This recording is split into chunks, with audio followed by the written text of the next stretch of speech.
which game catches your eye, and you can't say the same game. So, Ron, I'm sorry if John picks your game, pick another game, and I will do the same. So, the game that catches your eye, John. Well, I think it's got to be the Packers game because there's so much uncertainty about it. I mean, I think this was clearly going to be a primetime game until the controversy over Aaron Rodgers brewed up right before the draft. And I think that's why it's set up as a late afternoon game on November 7th, because they'll have the opportunity to flex it if he's still there, because it's going to be one of the biggest games of the year. I mean, everybody said so. Right. As soon as the 17 game schedule was announced, which created this game on the schedule, everybody said, "Oh my God, this is going to be a great game," and they're going to want that in prime time. But they didn't want to commit to that if there was any question about Aaron Rodgers playing for the Packers. So that's the one that has the most intrigue for me. And of course, if Rodgers is still there, which I think is probably what's going to happen, it's going to be a great game. Right. Alternatively, and just to point off that before we throw it to Ron, if he goes to the Denver Broncos, you might be looking at a big time Mahomes Rodgers matchup week 18. And I think that was left as this big super flex thing for a reason.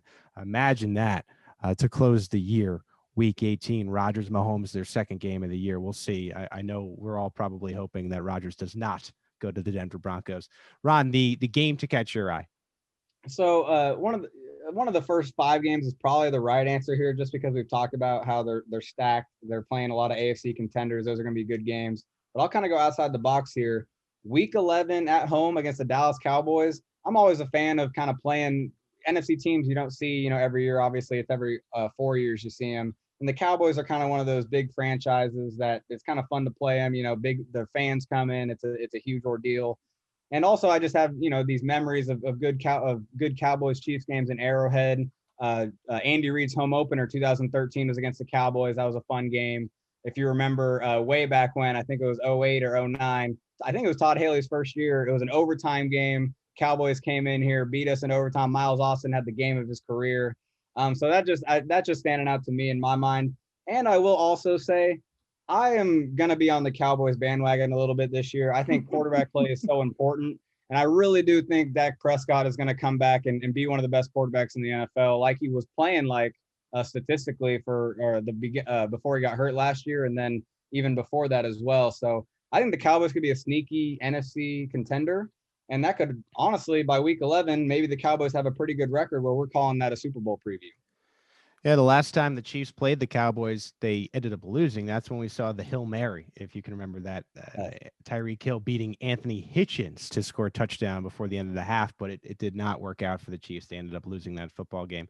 I also think, and this is part of the human part of sports, that Thanksgiving bye is a bigger deal than you might think, because these guys who don't live in the area can go home. They could really relax. They could go spend time with family, and the emotional boost that can come from that. A lot of these times you have to do Thanksgiving with just the boys or whatever. You get a real boost, I think, from being able to spend a holiday with family. And it's just something that we probably don't think about enough. My game to watch, I'm going to go back to the pool we've been talking about the whole time, probably sound like a broken record, but I think a lot of people will look at the Browns game and it's going to be another Mahomes Mayfield game. We'll be talking about the division game and Henny and the college matchup again. I think a lot of people will talk about Ravens and Chiefs and look at Lamar Jackson and Mahomes, and they'll be sleeping on week 3. That little game that's going to be happening at noon on CBS for whatever reason between Justin Herbert and Patrick Mahomes. And I think that's going to be a show stealer. I think the NFL is going to regret not paying more attention to that game. And that might be the best quarterback matchup that comes of those first 3 weeks, kind of by surprise. And that is my game that I'm eyeing early.